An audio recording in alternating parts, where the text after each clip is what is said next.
Salam, selamat pagi untuk kita semua. Perkenalkan, nama lengkap saya Yuliana Nona dari Prodi Farmasi Universitas Citra Bangsa Kupang. Pada kesempatan ini saya ingin menjelaskan tentang pengertian titrasi alkalimetrik, tujuan titrasi alkalimetrik, prinsip kerja titrasi alkalimetrik, prosedur kerja, serta penentuan kadar suatu saat menggunakan titrasi alkalimetrik.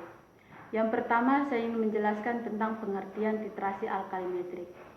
Sesuai dengan namanya, yaitu alkali, yang berarti basa, titrasi alkalimetrik merupakan metode titrasi asam basa di mana suatu larutan basa digunakan sebagai larutan standar atau titran dalam titrasi. Titrasi ini digunakan ketika larutan analit yang diuji adalah berupa larutan yang bersifat asam, baik itu asam kuat maupun asam lemah. Dalam titrasi alkalimetrik, basa sebagai titran akan diteteskan ke dalam larutan analit yang bersifat asam sehingga akan terjadi reaksi penetralan.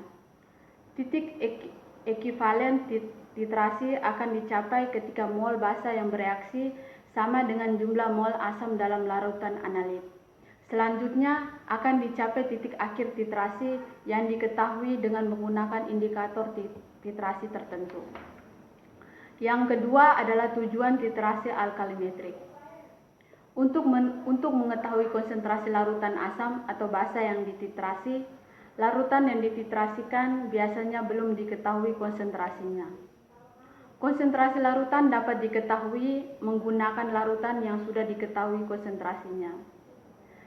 Titrasi asam basa adalah prosedur yang dilakukan untuk menentukan kemolaran atau kadar larutan asam basa yang belum diketahui kadar atau konsentrasinya, menggunakan larutan yang sudah diketahui konsentrasinya.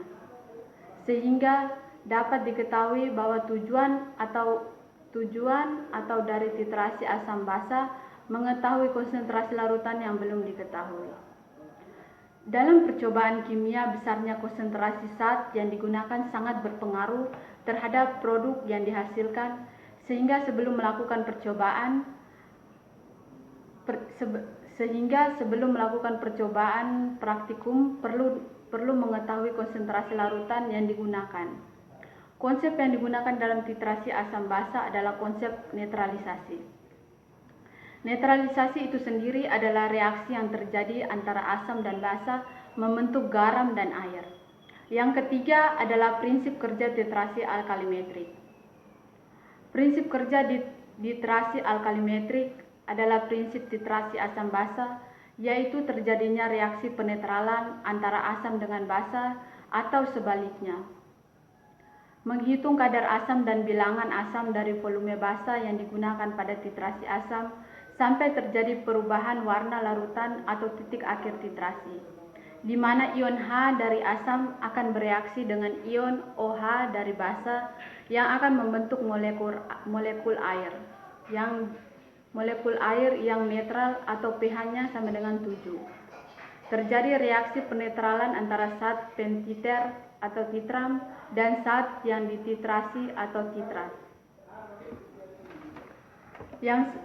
Yang selanjutnya adalah prosedur kerja, di mana penentuan suatu zat yang tidak diketahui kadarnya. Pertama, kita harus mengetahui sifat zat tersebut.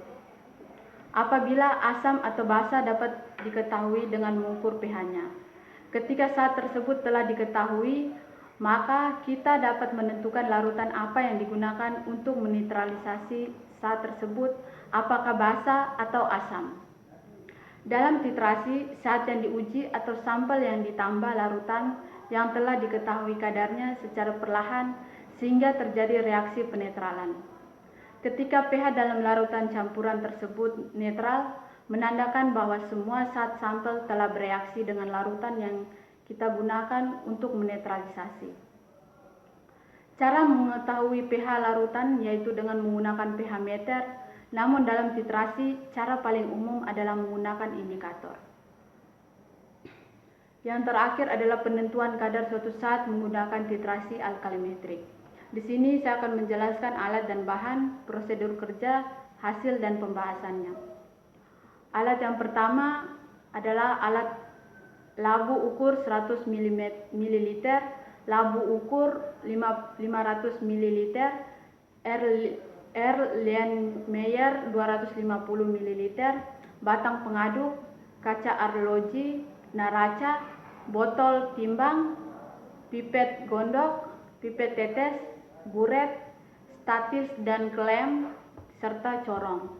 Bahan yang digunakan adalah NaOH, CH3COOH, H2C2O4, H2O, indikator PP, Aquedes. Prosedur kerja atau cara kerja. Yang pertama, membuat larutan standar NaOH. Timbang 4 gram NaOH, kemudian dilarutkan dengan Aquedes dalam labu ukur 500 ml hingga tanda batas.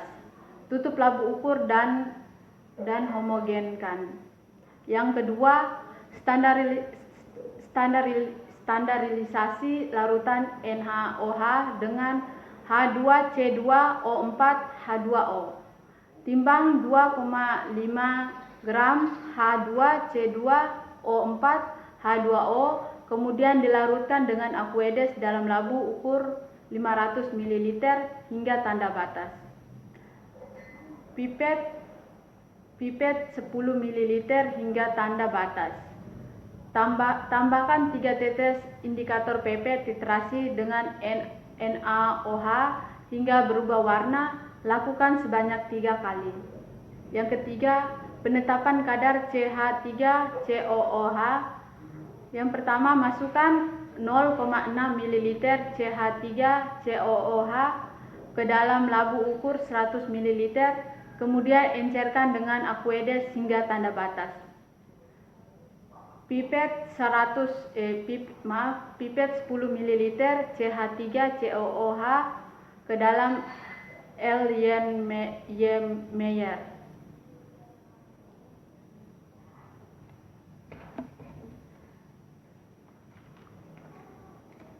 Tambahkan 3 tetes indikator PP titrasi dengan NaOH hingga berubah warna. Lakukan sebanyak 3 kali.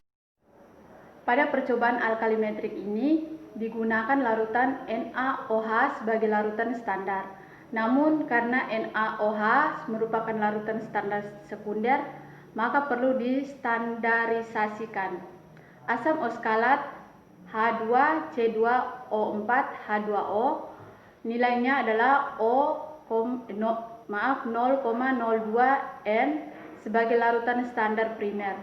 Untuk menstandarisasikan larutan NaOH sehingga dapat diketahui konsentrasinya, indikator yang digunakan adalah indikator PP. Sampel yang ditentukan kadarnya adalah senyawa asam lemah, yaitu asam asetat atau CH3COOH. Untuk pembuatan larutan standar NaOH dibutuhkan kristal NaOH sebanyak 4 gram dan Aquedes sebanyak 500 ml. Sedangkan pembuatan larutan standar C2H2O4 H2O diperlukan kristal asam oskalat sebanyak 2,7 gram. Kemudian dilakukan standarisasi larutan NaOH dengan menggunakan larutan standar C2H2O4 H2O. Untuk menentukan konsentrasi NaOH, proses standarisasi ini menggunakan indikator PP sehingga setelah tercapai titik ekivalen didapatkan warna pink keunguan. Didapatkan konsentrasi NaOH sebesar 0,04 N dan NaOH dapat digunakan sebagai titrat CH3COOH. Reaksi pada proses standarisasi larutan NaOH dengan asam oskalat. Dia punya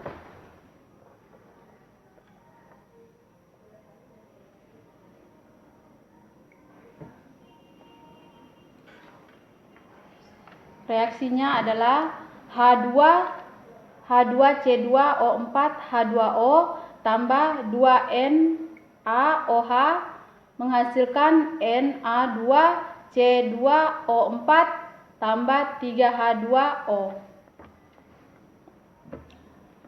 Pada saat pembuatan larutan, sampel dilakukan dalam lemari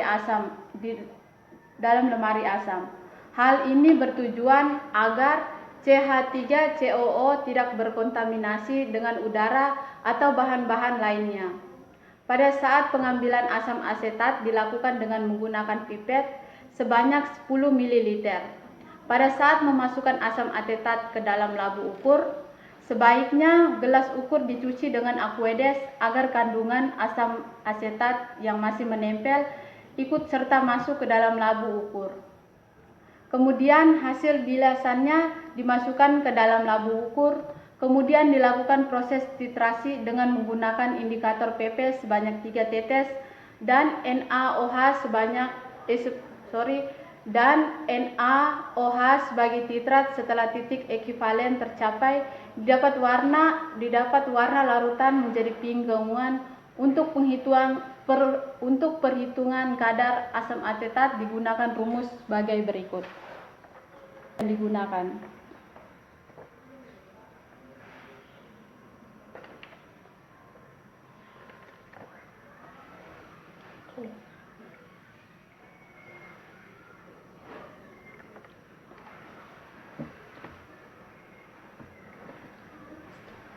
Sekian dan terima kasih.